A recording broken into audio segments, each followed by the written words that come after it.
Come on, Chewie! At this point, I'm sure anyone who watches this has seen The Force Awakens. Generally, the reaction was pretty positive, but I just want to say now, I love the film. Loved it. It has got flaws that I am aware of, but I really just don't feel them watching the film. For me, it's up there to the same quality as at least Return of the Jedi. I'm here to talk about the action. This isn't a critique of the entire film, but I wanted to get that out the way. It's a rip-roaring, incredibly fast-paced, delightful adventure that enriches the greater Star Wars story, and is one of the best big fun blockbusters in years. It's beautiful, funny, emotional, and above all, simply wonderful entertainment. There are two things for me that help make this film work so well, especially when compared to the prequel trilogy. The return to the more emotionally charged, less over-choreographed action of the prequels, and the physicality and weight to the world and the action that hasn't been seen in any Star Wars film prior. I'm not going to damn the prequels, I actually rather like elements of Revenge of the Sith. But I can't deny that as exciting and technically proficient as some of the lightsaber and space battles are, they leave me rather cold. Duel of the Fates still stands out technically, it is a great well-made fight sequence, but emotionally it doesn't do anything for me. Much of it is because I care so much less about the characters than I did for those of the original trilogy, but also because it feels so overly choreographed. These are show-off sequences, but don't have the aggressive edge or real-world physics some of the original trilogy's fights had.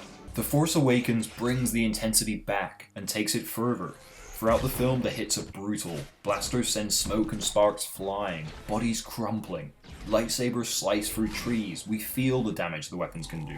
The big lightsaber fight isn't about skill, it's about survival and passion. It's aggressive. The lightsabers here feel dangerous, while still retaining an elegance. Wielding one isn't so much difficult as something that demands respect. The way Abrams portrays the Force even has more of a feeling of power.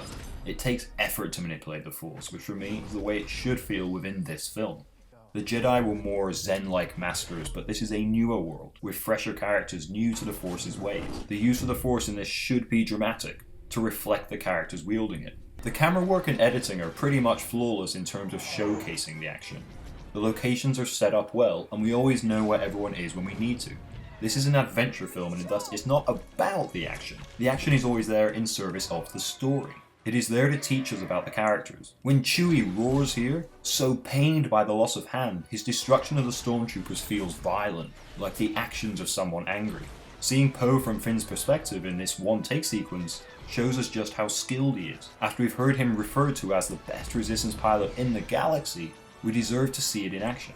The one take here isn't just a stylistic flourish, it's there to show how well he moves, and to give us the same sense of awe Finn must be feeling. When we go on the chase through the Star Destroyer, we're seeing not only how good Rey and Finn are at their respective roles of pilot and gunner, but we also see how they work well together naturally. The action is a shorthand to show the development of their relationship. Going through this alongside them, each working out how best to use the other's gifts, makes us believe how much they come to depend on one another in addition to the things they say. We feel their connection. The set pieces also work beautifully as devices holding the various threads together. Within battles, usually with multiple fronts on the ground and in sky and in space, explosive or important moments help with the narrative flow, tying sequences to one another. Here the explosion, as exciting and vivid a visual as it is, highlights BB-8.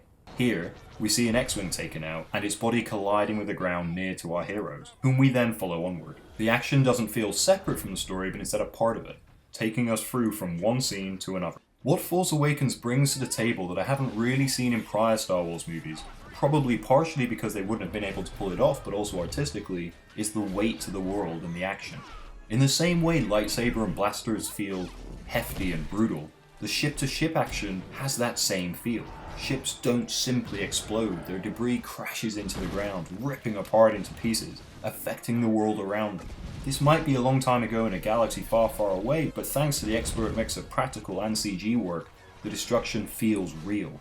There's a sense of immediacy to it all. They don't have to rely on things like shaky cam and quick editing, but instead what is captured in camera to help suspend our disbelief into making it all feel real. Even the CG camera work mimics real-world physics just enough to add a sense of gravity to ships that seemingly deny it. This camera move is obviously not possible, but it feels more so than in the prequels, and the way the Falcon falls has real weight that was lacking from much of the films before.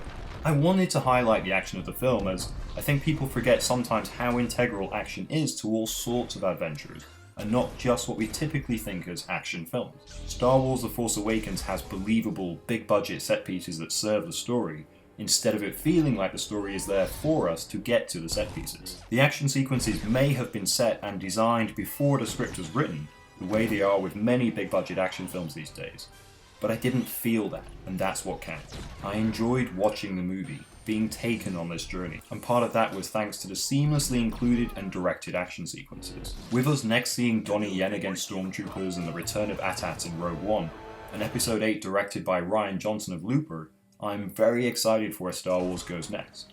If they can tie the set pieces into the action as well as The Force Awakens, we're going to see some fantastic stuff indeed. Just please, next time, don't kill off such skilled martial artists so quickly without utilising their skills. Murdering the raid guys, only recognisable to fans of the films, was really disappointing. Otherwise, I loved it.